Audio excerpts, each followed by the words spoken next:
Last Sunday, I was with Pastor Aaron Lee, his family. I spoke at Brighton Community Church. I also went to check out our camp speaker.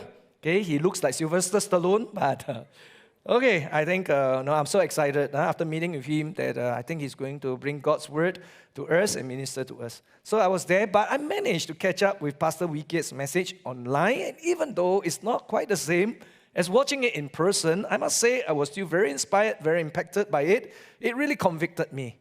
And actually, I have been very encouraged by his preaching for the whole month of February.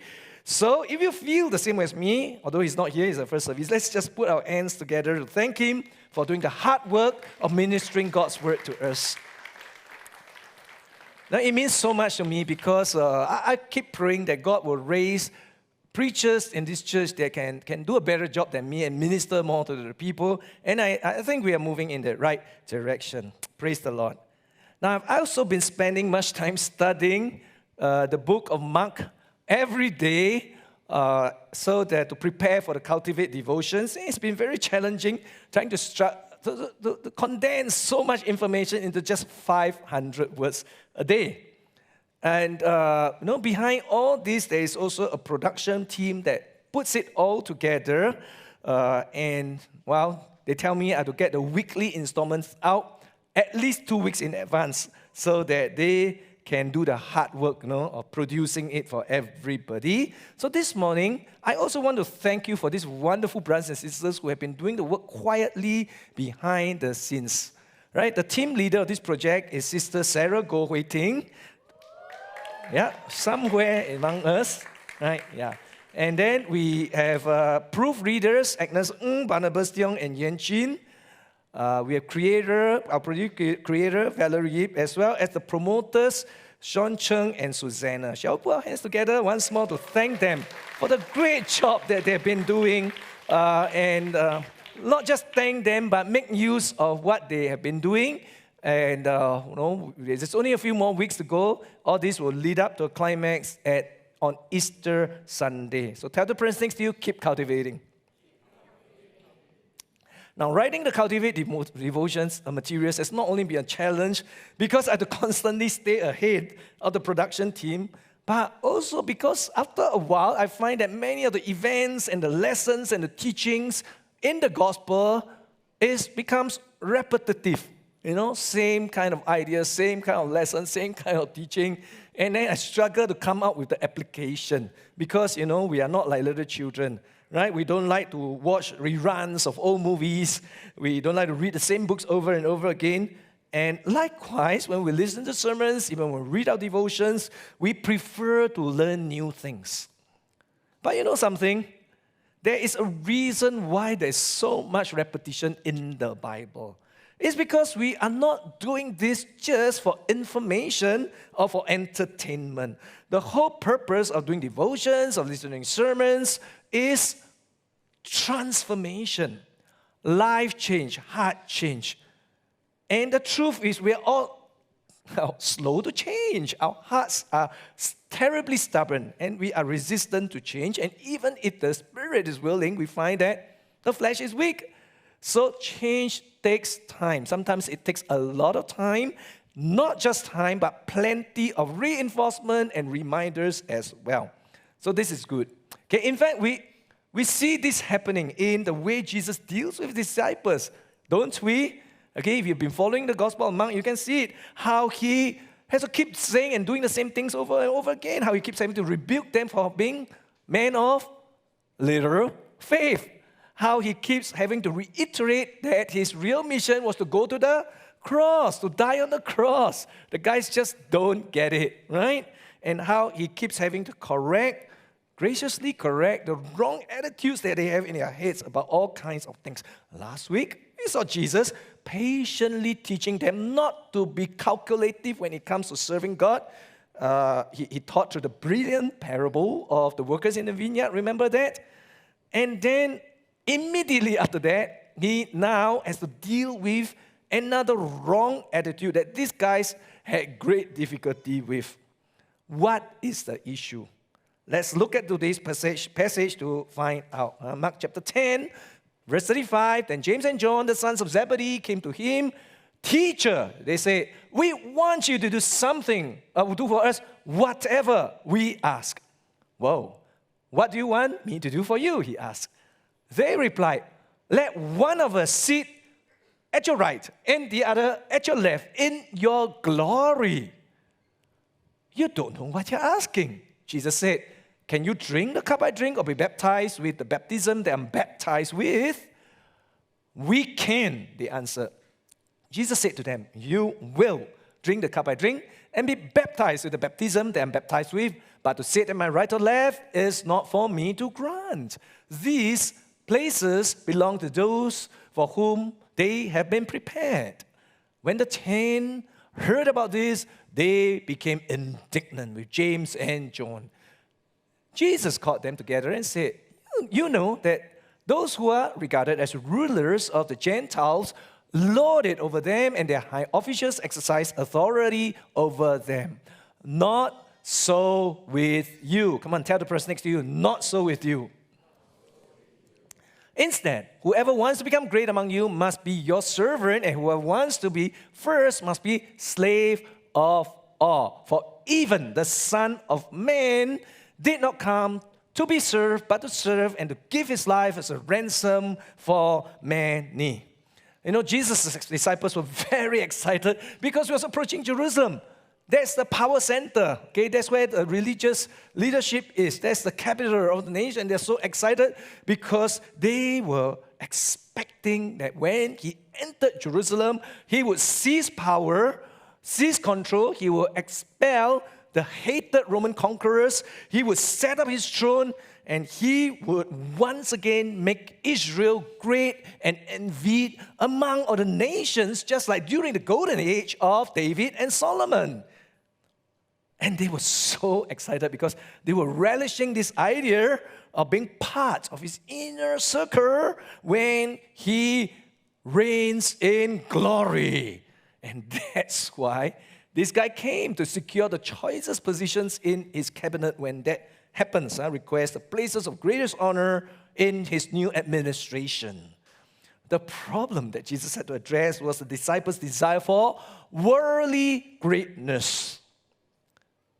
And it's not just a problem for them, it's a problem for us too. The truth is we all want to be the top, not the bottom. We want to be first, not the last. We want to be popular, admired, not ignored or dismissed. We want to be served rather than to serve. Once we are children, we Singaporeans, we all do the same thing. We project all that onto our children as well. We make them do the same thing, right? The desire for worldly greatness is so entrenched that Jesus had to deal with it again and again. In fact, he had to deal with it right up to his last night with them before he was arrested, when he washed their feet to make the point. It is something we all also need to be convicted of and to renounce as well. That's why today I want to share 3 lessons from this passage about the desire for greatness. Number 1, I want to talk about the destructiveness of worldly greatness. The destructiveness of worldly greatness. Did you know that it used to be standard practice for law firms in Singapore to list the name of all their lawyers in the firm on the left-hand margin of their letterhead? Okay, every letter that goes out, all the names are there. Every firm does that. And they list it in order of seniority. Well, I joined my first law firm together with 6 of my classmates. And we were all newbies, right? So guess what? Our names were right at the bottom of the list, okay, in the tiniest possible font, because they had to squeeze 100 names into that margin. But since my surname started with W, guess what? I was rock bottom, okay? Every letter that goes out, my name was rock bottom. And to tell the truth, it didn't feel good at all. It didn't feel good at all. I imagine that when my client receives a letter from me, they too wouldn't be too thrilled that they're being served by the lowliest lawyer in the firm, right? So it kind of rankled in me. And then another new lawyer joined the firm shortly after that, and her surname was Yeo, Y-E-O. So, she delivered me. Her name was below mine, and I confess I was secretly very pleased.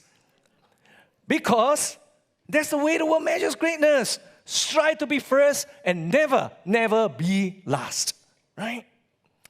Now, guys, if we're honest, we admit that all of us are like that. We do care very much about where we are on the totem pole.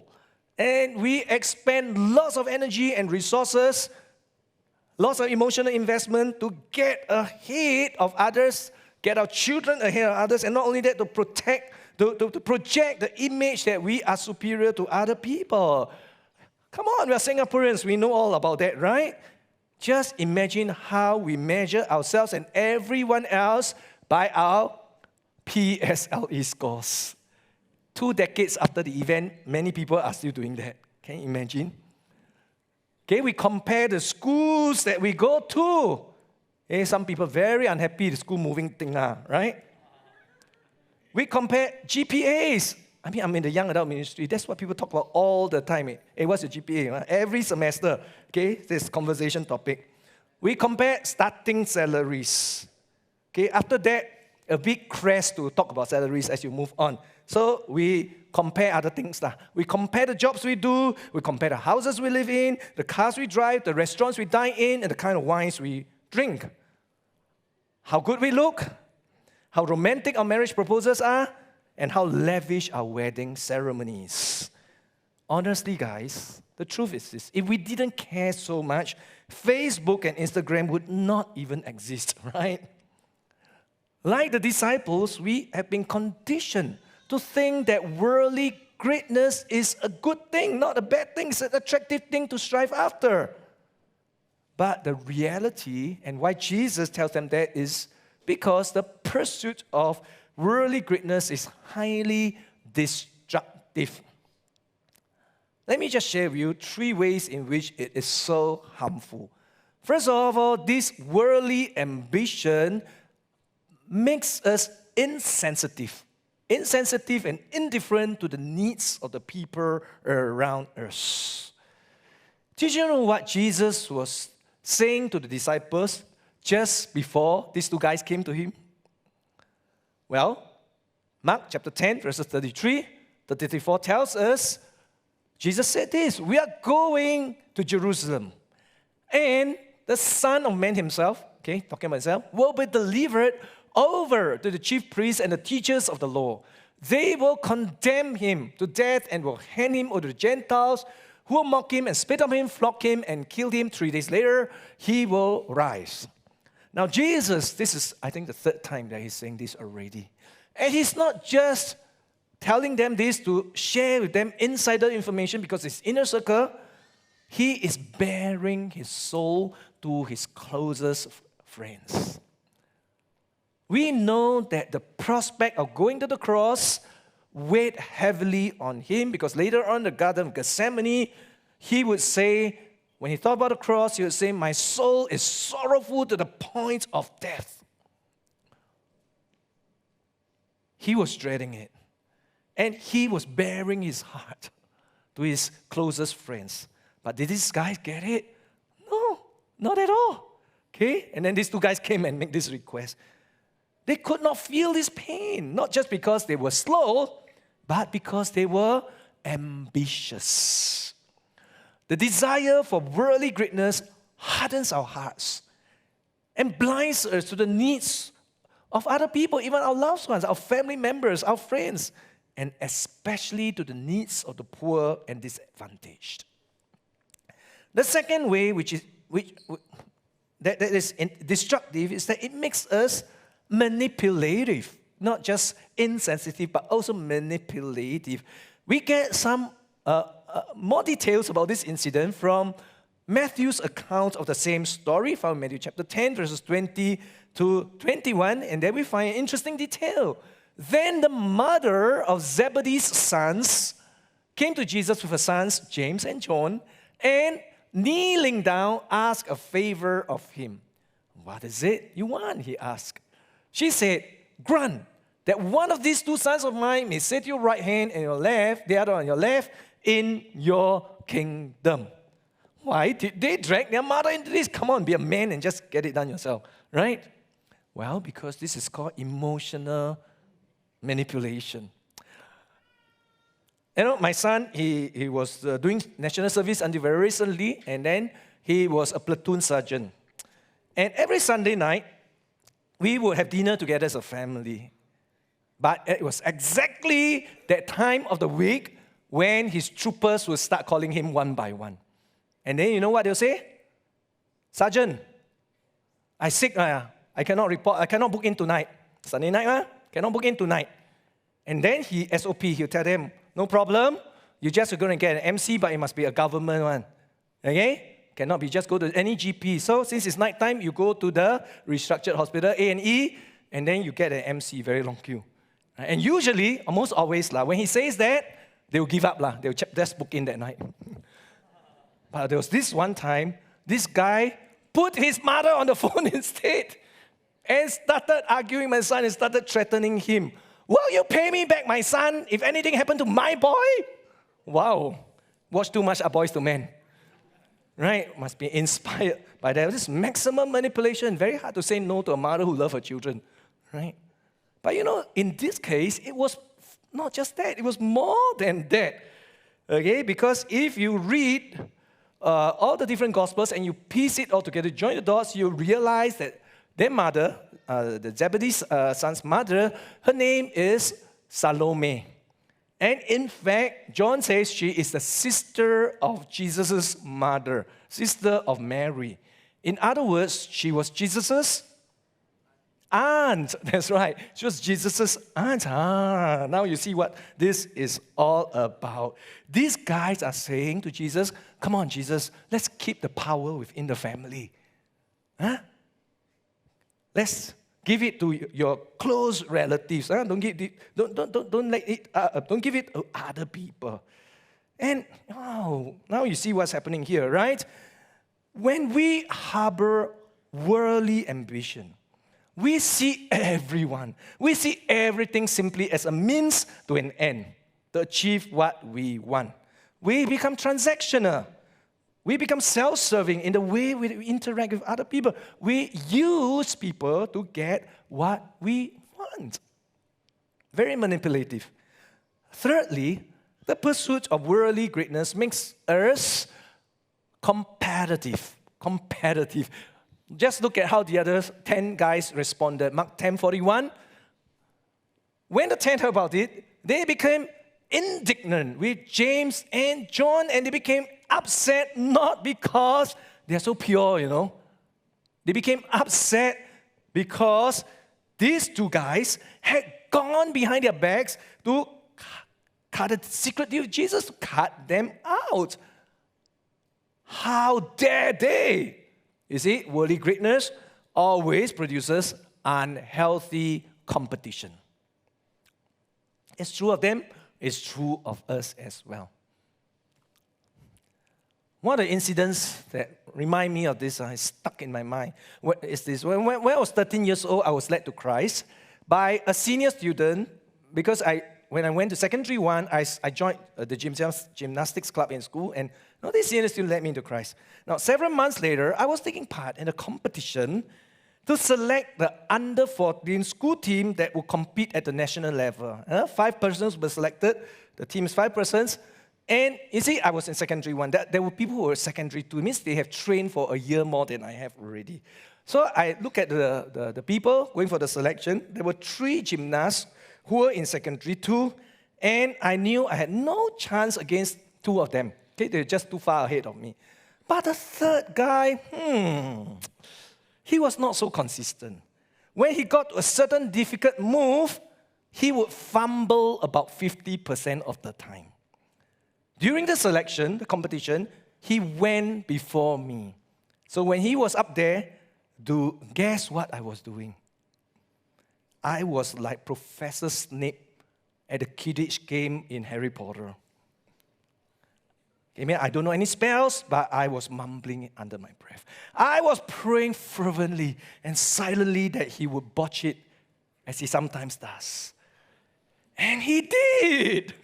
He did. Wow, now I have a good chance to get in. And in fact, I did. And at that point, I was so excited, I just say, "Thank you, God." The problem was, I was so excited, I said it out loud.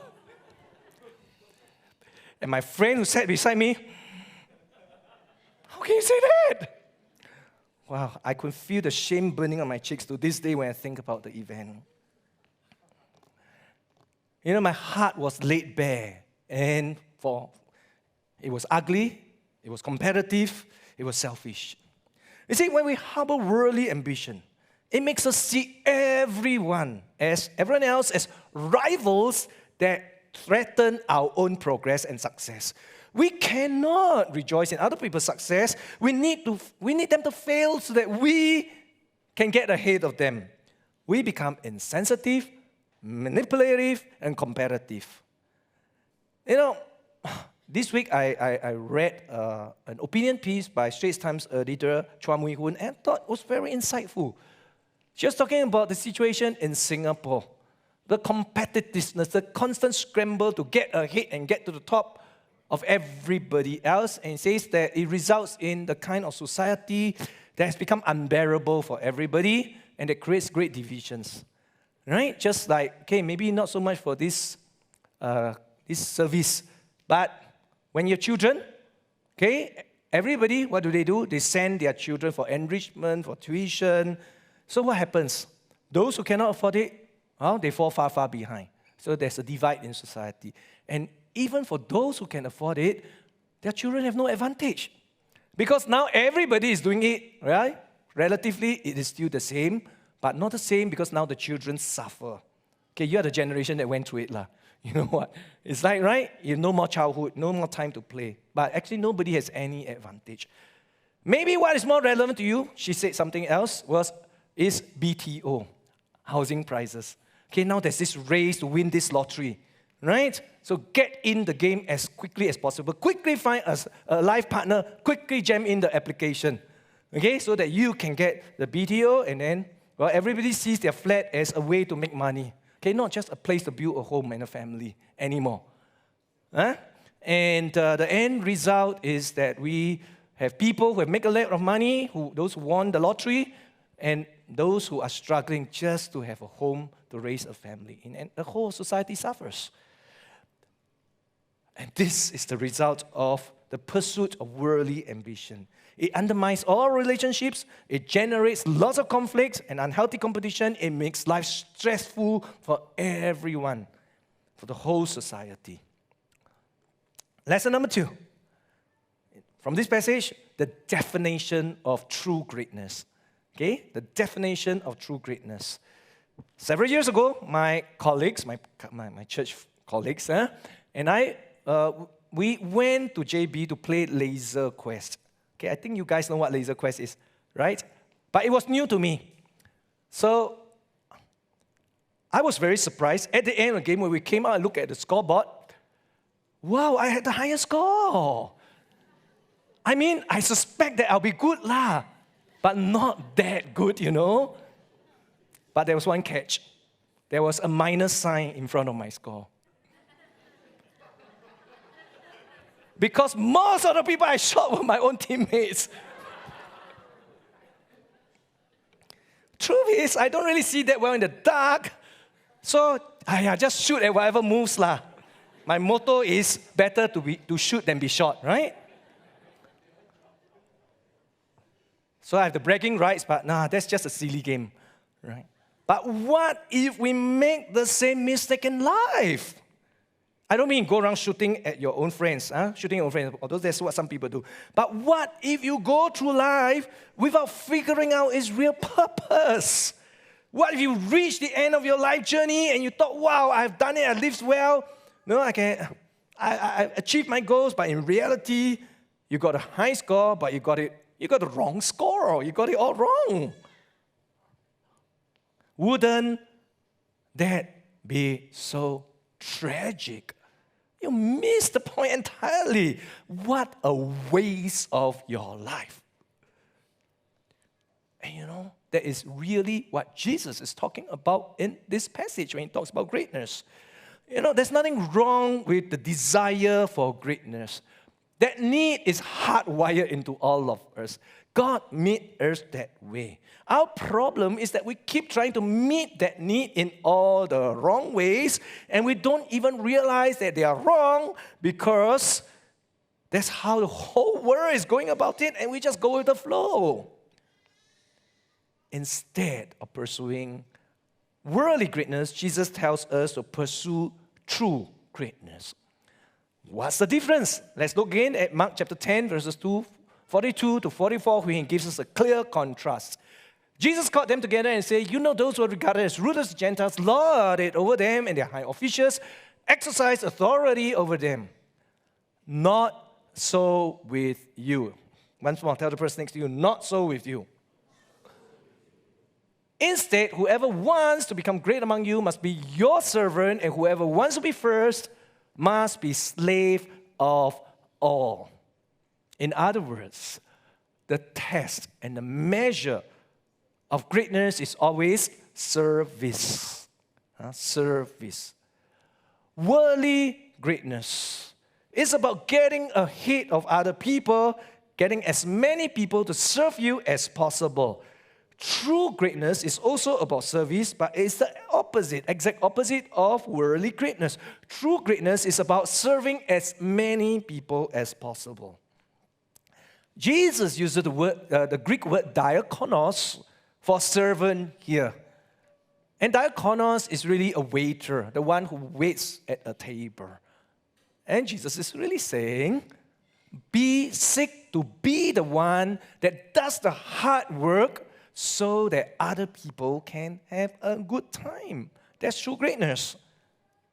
He also uses the word doulos for slave. And he's saying that it's not just enough to outwardly do the job of serving others. We also need to have the attitude of a slave, because slaves know that they have no rights. They cannot demand anything. In the same way, we are called, if we want to be truly great, we are called to serve other people without expecting anything in return, without wanting to get something out of it. But why would anybody want to do that? Why would anybody want to be a servant? To impress other people? To feel morally superior? Well, if that's what we want, we miss the whole point. True service is motivated by two things. First, it is about how you view other people. Worldly greatness wants to advance your own interests. You consider yourself more important, so you get other people to serve you. True greatness is genuine worth and value in other people, and because you see value in them, you move out joyfully to serve them in love. Secondly, it is about whose approval you are seeking ultimately. Worldly greatness seeks human approval. We want other people to look up to us, to be impressed by us. True greatness, in contrast, cares about God's approval. Not in the transactional sense that we try to earn God's approval by doing the right things. Rather, like a child, we know what pleases our Heavenly Father's heart, and we do it so that it will bring Him joy, because His joy is our greatest joy. Many years ago, as a young man, I used to attend the evening service in my former church. Not many people attended it. That's why I liked it. So one evening, I was there after the service. I sat back, I stayed back. I was meditating and praying about what I've heard. And I must take quite a while, because when I look up, I was surprised to see, I'm the only one in the sanctuary. Okay, everybody has left already. And so I got up to walk down the aisle. And as I was walking down, I saw out the corner of my eye, I saw some stuff on the floor, okay, between the seats. So, out of curiosity, I went to take a look, and it looked like a puddle of vomit. And it sure smelled like one too. My first instinct was, better go, So I was about to leave, but something inside me felt that was not the right thing to do.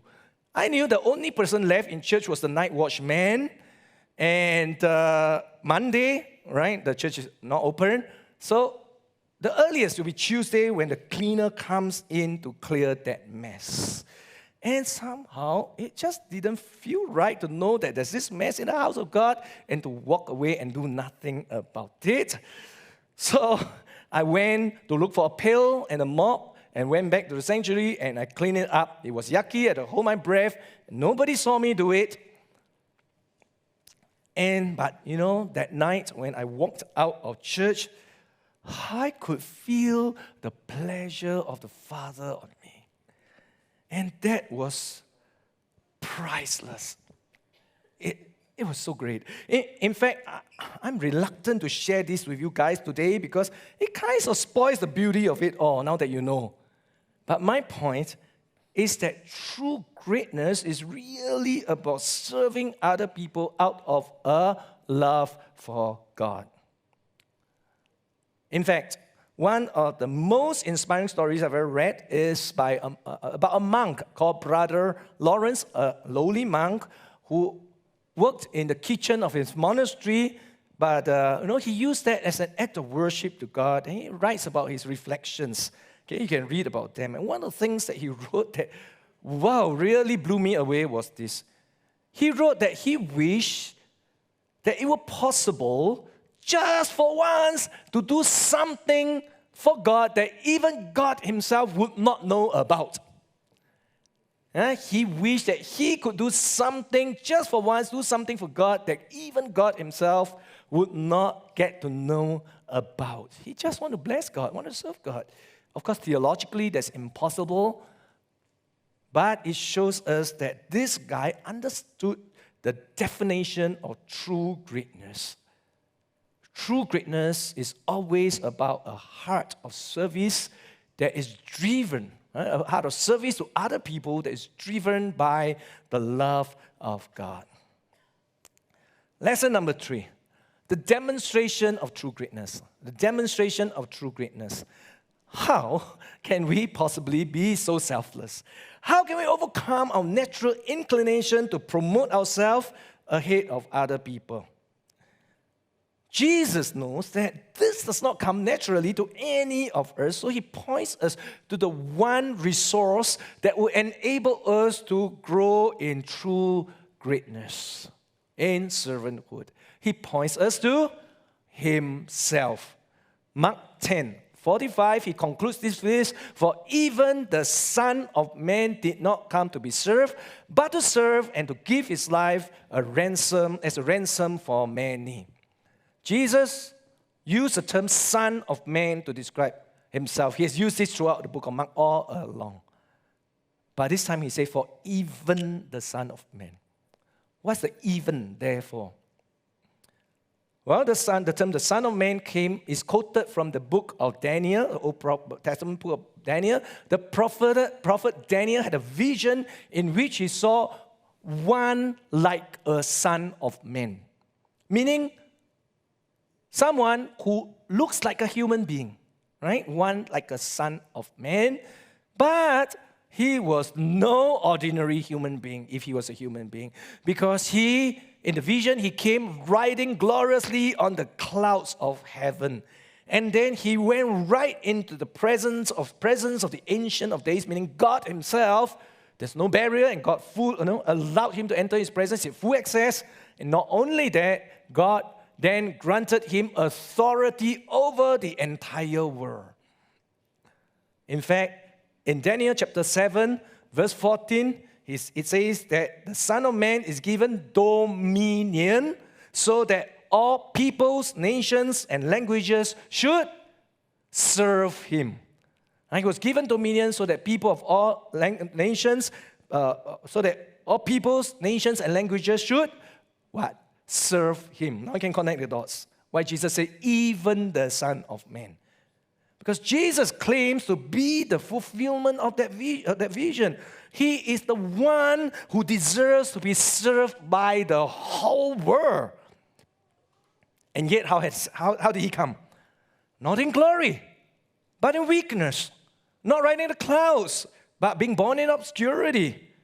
He is a king, the ultimate king, the King of Kings, but he comes to earth as a servant. One day, he will come on the clouds of heaven at his second coming. But his first coming, he came as a servant.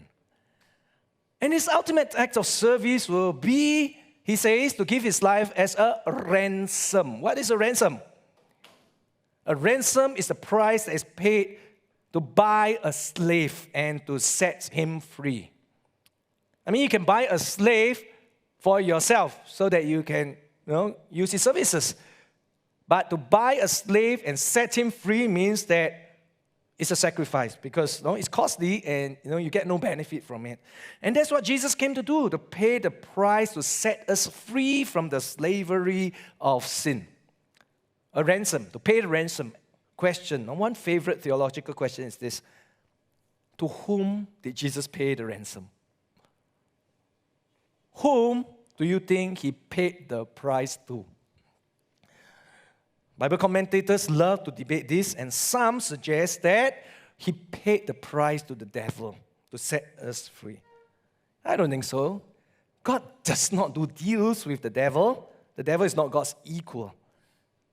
Rather, in the Old Testament, God taught the people using an object lesson that the forgiveness of their sins required using an animal sacrifice, like a lamb, which was slaughtered, and then its blood poured out on the altar. And the lesson that was taught was that without the shedding of blood, there is no forgiveness of sins.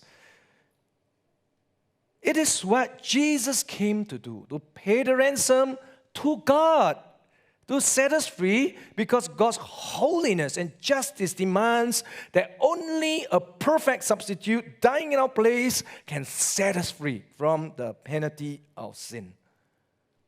So what God demanded, God paid. And Jesus came as the sacrificial lamb, the one who takes away the sins of the world. And that's why Mark says he became a ransom for, Jesus says he became a ransom for many. Why many? Well, remember what I say? That true greatness is not demonstrated by how many serve you, but how many you serve. The Son of Man is worthy to be served by many, but instead he came to serve many. It is the ultimate demonstration of true greatness. That's why the most important word, I think, in that sentence is the word even. Tell the person next to you, even. Why say even? For even the Son of Man. You guys like to use that word, even the Son of Man. What does it imply? Well, it's like if you come to me with a math problem you cannot solve, and I say, even my 10-year-old son can do that. Right? Meaning, all the more you're expected to be able to do it, right? So that's what Jesus means. Even the King of Kings came as a servant. How can you possibly not serve? That's the implication. And what Jesus implies, the Apostle Paul writes out expressly in full in Philippians chapter 2, verses 2 to 8.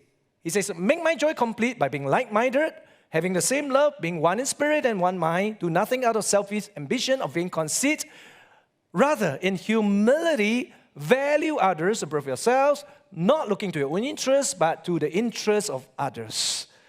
In your relationships with one another, have the same mindset as Christ Jesus, who, being in very nature God, did not consider equality with God something to be used to his own advantage, something to be clung to.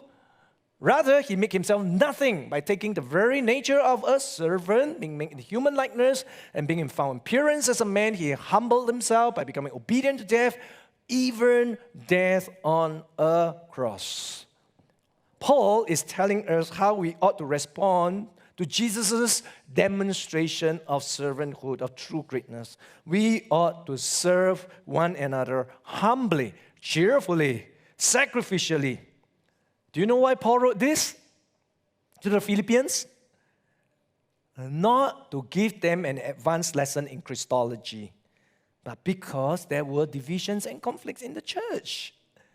And when there is disunity, it is never just because, we have differences of opinion or with personality clashes. It is because one side or both sides are not having the mindset of a servant, not valuing others above themselves, not looking to the interests of others. But if we all take on the mindset of Jesus Christ, there will be harmony, there will be unity. Because just as worldly greatness is destructive, true greatness is redemptive. It is healing. Okay? It is edifying. It brings people together. It makes us all better. And I'm so thankful that one of the most notable aspects of Brighton Community Church is the very high level of involvement. Okay? People are very engaged and very involved.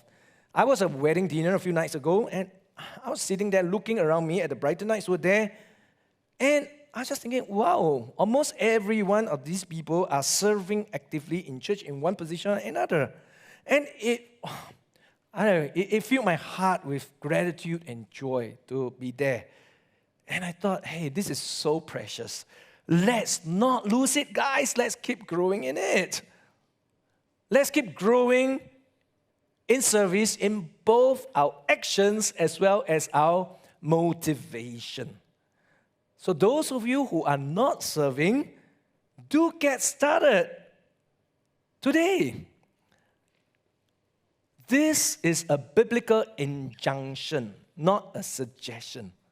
Serving each other is a biblical injunction. It's a command, not advice. For even the Son of Man served, how can you possibly not serve?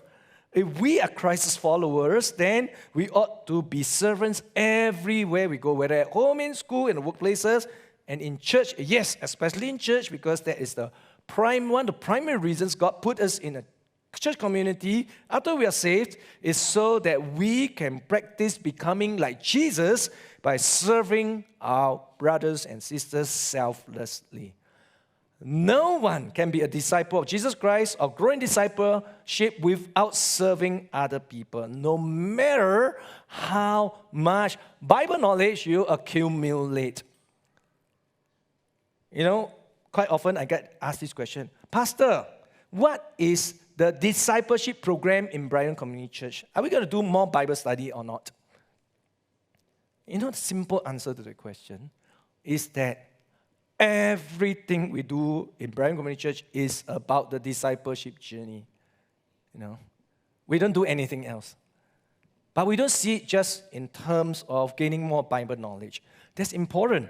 That's why we have equipping class coming up very soon, right? Book of Galatians. If you've not signed up, okay, please sign up today. But it's not just that. That's why we have cell group membership. Because engaging with other believers at a personal level regularly is a critical part of the discipleship journey. And that's why we challenge everybody to serve. Commit yourself to serve in some area. Because that is how you grow in Christ's likeness. That is a critical part of the discipleship journey. So if you're not yet serving, please don't wait any longer. Okay, there's lots of need. If you don't know where to go, let me suggest sign up for the SWOT team. Okay? They need lots of people to help out, and it's the hardest ministry to recruit people to do. Get started there. Secondly, for those of you who are already diligently serving, let's grow in our motivation. You see, the danger is that we end up doing the right thing for the wrong reasons, but God is interested in our hearts, right? We might end up serving out of mere obligation because we say, you know, if I don't do it, nobody's going to do it. So, okay, no choice. Grudgingly, I will just keep on doing it. No more joy in it. We might serve out of pressure because we know that's what's expected in this church. And unless you have rather thick skin, it's hard to have to keep explaining why you're not serving, right?